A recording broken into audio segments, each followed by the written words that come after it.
अस्सलाम वालेकुम जी। कुछ चीज़ें होती हैं उनके बारे में बहुत सारी जब बात कर दी जाती है और क्लीशे होने के आसपास वो बात पहुंचती जाती है तो फिर ज़रूरी हो जाता है कि उनको क्लैरिफाई कर दिया।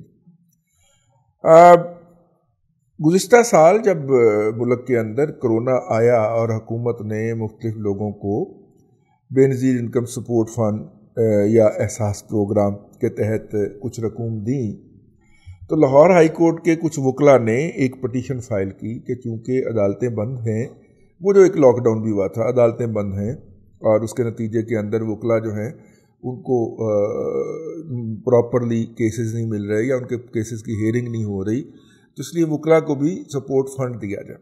उसके ऊपर एक नोटिस जारी हुआ एहसास प्रोग्राम के नाम के ऊपर। तो एहसास प्रोग्राम के नाम के ऊपर एक नोटिस गया, तो बेनज़ीर इनकम सपोर्ट फंड के जो रीजनल डायरेक्टर साहब थे वो पेश हो गए।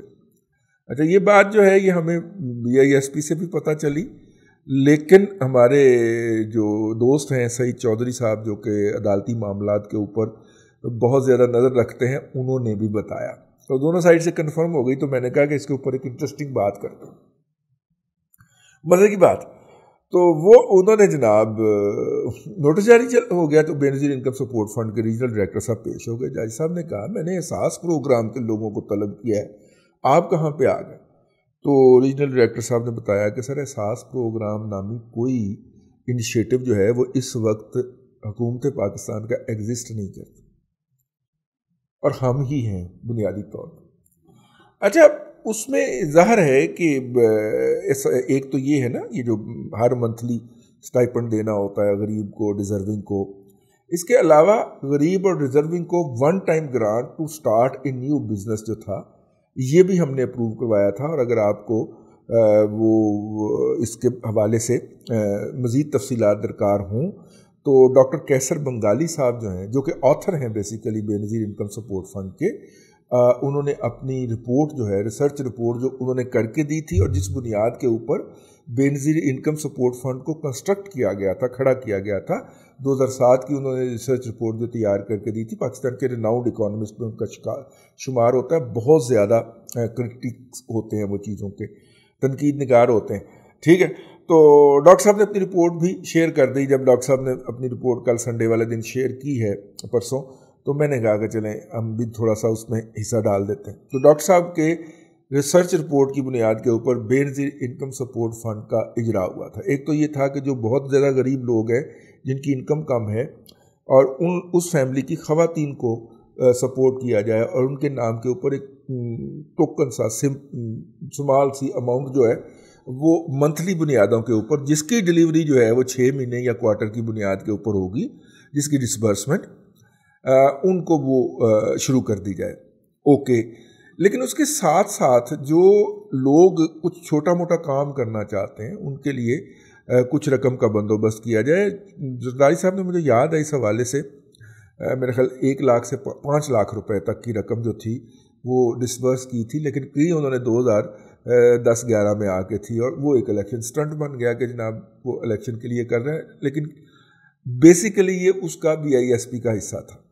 ख़वातीनों हजरात जो कि कारोबार करना चाहें उन्हें 5 लाख तक की अमाउंट दी जाए, जैसे कि पंजाब के अंदर अखुवत का इनिशिएटिव है, ये सरकारी सतह पर ये इनिशिएटिव लिया गया। शहबाज शरीफ साहब ने अखुवत को इस्तेमाल किया इस तरह के कामों के लिए, और वो डोनेशन भी नहीं थी, वन टाइम ग्रांट भी नहीं थी, बल्कि रिटर्नेबल थी, और वो कर्ज था इंटरेस्ट फ्री कर्जा था। उसका इंटरेस्ट जो होता था या कर्जा देने की जो कॉस्ट थी वो एज ए सब्सिडी या एज ए कंट्रीब्यूशन पंजाब हुकूमत दे देती थी अखुवत को, और यूँ अखुवत जो थी वो बहुत ज़्यादा तरक्की कर गई, माशाल्लाह मज़ीद तरक्की दे। डॉक्टर अमजद साकिब साहब को भी अल्लाह सलामत रखे। लेकिन ये जो BISP जो था, इसका जो जवाब आया, तो हमने फिर तहकीक की और हमने फ़ोन किया उनको, BISP के जो हैं आला ओहदेदार, हमने कहा कि ये आप प्राइम मिनिस्टर साहब हमारे जहाँ पे जाते हैं वो एहसास करते फिरते हैं, और उनके जितने भी मुतासरीन हैं और जो उनके जितने भी हिदी खान हैं, जो मदाहीन हैं, वो भी यही कहते फिरते हैं एहसास प्रोग्राम से ये कर दिया। उन्होंने कहा जी हमने बिल्कुल, हमारे इदारे ने बिल्कुल सही इनिशिएटिव लिया था और सही सबमिशन की थी लाहौर हाई कोर्ट के सामने, क्योंकि साहिबा का, खातून जो है सानिया निश्तर साहिबा जो है, उनका PS है एक, जिसके अपॉइंटमेंट लेटर के ऊपर लिखा हुआ है कि ये एहसास का एम्प्लॉई है। उसके अलावा کوئی احساس نام کا کوئی ادارہ یا انسٹیٹیوشن ایگزسٹ نہیں کرتا. ادارہ کیسے ہوتا ہے کہ یہ اس کا دفتر ہے, ٹھیک ہے, یہ اس کے ملازم ہیں, یہ اس کے ڈائریکٹر ہے, یہ ڈپٹی ڈائریکٹر ہے, ٹھیک ہے, یہ اس کے ملازمین کا ایک سیٹ اپ ہے, اور پھر اس کی آگے مینجمنٹ پھیل رہی ہے, ٹھیک ہے. انہوں نے کہا کہ کاغذات کے اندر بھی بے نظیر انکم سپورٹ فنڈ جو ہے وہ انہی کے تحت ہے, اور وہ جو ہے نا وہ روزگار اسکیم والے پیسے وہ بھی اپنے اوریجنل نام سے چل رہے ہیں, کیونکہ یہ سارا ہم ورلڈ بینک سے قرضہ لیتے ہیں اور اسی قرض کی بنیاد کے اوپر یہ آگے چلتا ہے. ویسے یہ بھی بڑی کمال کی بات ہے کہ ہم قرض لے کے آگے لوگوں کو خیرات کر رہے ہیں, ٹھیک ہے. تو چلیں, غریب آدمی تک پہنچ رہا ہے, اگرچہ اس کے نام کے اوپر پلفریج بھی بہت زیادہ ہو رہی ہے, لیکن چلیں اگر غریب آدمی تک کوئی کٹا کے بھی اس کا 50% بھی پہنچ جاتا ہے تو ہمیں اعتراض نہیں کرنا چاہیے, لیکن ہنر دینے کے اوپر ہمیں زیادہ توجہ رکھنی چاہیے ہماری لیبر جو ہے اس حوالے سے. تو یہ جو پورا احساس پروگرام جو ہے, جو حکومت جس کے اوپر اینٹتی پھرتی ہے اور جس کو سر پہ اٹھائے پھرتی ہے, اس کا قانون کے اندر کوئی ذکر نہیں ہے. پھر ہم نے اس حوالے سے ایک اس پروگرام کے ایک اور بھی صاحب سے, ذمہ دار صاحب سے, جو بنیادی طور پہ تو یوتھیا ہیں اور اسی بنیاد کے اوپر بے نظیر انکم سپورٹ فنڈ میں وہ اعلیٰ عہدے پہ متمکن ہے, تو ہم نے ان سے بھی ایک جگہ پہ بات کی, وہ مل گئے پچھلے دنوں. تو ہم نے کہا یہ کیا ہے؟ انہوں نے کہا جی اس حوالے سے ایک لیجسلیشن کی ضرورت تھی, اور جب ہم نے کہا کہ آرڈیننس جاری کر دیں تاکہ اس ادارے کا احساس پروگرام کا وجود آ جائے, انہوں نے کہا آرڈیننس کی کیا ضرورت ہے, ہم قانون سازی کروائیں گے. اور ویسے آپس کی بات ہے, موجودہ حکومت کے کوئی اعمال ہیں قانون سازی کروانے کے لیے, قانون سازی کروانے والے؟ انہیں تو ووٹ آف کانفیڈنس جو ہے وہ کوئی اور پارٹی لے کے دیتی ہے جس کا نام نہیں لینا, ٹھیک ہے, اور جس کا نام نہیں لیا جا سکتا, وہ ووٹ آف کانفیڈنس دلواتے ہیں. تو یہ سمپل میجورٹی سے بھی کوئی قانون سازی نہیں کروا سکتے. تو آرڈیننس انہوں نے کروایا نہیں کہ بڑی بےزتی والی گل ہوگی, اور قانون سازی کی اپنی اوقات بھی نہیں ہے, ہمت بھی نہیں ہے, حوصلہ بھی نہیں ہے, کیونکہ اس میں اپوزیشن سے جا کے بات کرنی پڑے گی, اور اپوزیشن تو کرپٹ ہوتی ہے, ٹھیک ہے. اور ہم نے آگے سے کوئی بہو رکھا ہوا ہے مراد سعید جو کہ پڑ جاتا ہے, ٹھیک, تو لہٰذا یہ نہیں ہوگا.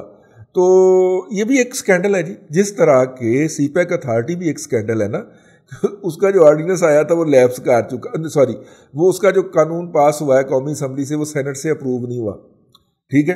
اور ظاہر ہے کہ جب وہ سینٹ سے اپروو ہوگا, سینٹ کا اجلاس ہونے دیا جائے گا تو اس سے اپروو ہوگا نا, تو سینٹ سے جب اپروو ہوگا تو جو پچھلے مہینوں سے صاحب ہمارے جو ہیں, ٹھیک ہے, وہ 36 لاکھ روپیہ پلس اپنے سٹاف کا سارا خرچہ اٹھائی جا رہے ہیں, اس کو کور کیسے کریں گے؟ کیونکہ اگلا بجٹ بھی آ گیا نا جو ان کے اندر, ٹھیک ہے. ہو سکتا ہے اسے بجٹ کے اندر فنانس بل کا حصہ بنا کے اپروو کر دیا جائے, میجورٹی تو کسی اور نے ارینج کر کے دینی ہے نا, تو اسی میں کر دیا جائے اس کو. تو یہ ایک کلیریفیکیشن تھی. ہم نے یہ بات جب سوشل میڈیا کے اوپر شیئر کی تو بہت سارے جو ہے نا ان کے لال بجکڑ چھوڑے ہوئے سوشل میڈیا کے اوپر وہ آ گئے, تو ان کو فردر یہ ساری ایلیبریشن جو تھی وہ دی نہیں جا سکتی. تو ہم نے کہا اس پہ اوپر ایک ویلا کیا جائے. لطیفہ بڑا بنا ہوا ہے کہ احساس پروگرام نام کا کوئی پروگرام ایگزسٹ ہی نہیں کرتا, اور پرائم منسٹر بھی اس کے ترانے گائی جا رہا ہے, ثانیہ نشتر اس کی بریفنگیں دیتی جا رہی ہے, اس کی میڈیا کے اوپر خبریں چلتی جا رہی ہیں, اس کے سوشل میڈیا ٹرینڈ بن رہے ہیں, ٹھیک ہے, سارا کچھ ہو ہی جا رہا ہے گا ہی کوئی نہیں, فیلڈ میں ہی نہیں ہے, قانون پاکستان کے قانون کی کسی کتاب میں ہی نہیں ہے. لیکن آپ دیکھ لیں کتنے کانفیڈنٹ کے ساتھ وہ جھوٹ بولی جا رہے ہیں. اب تک کے لیے اتنا ہی جی.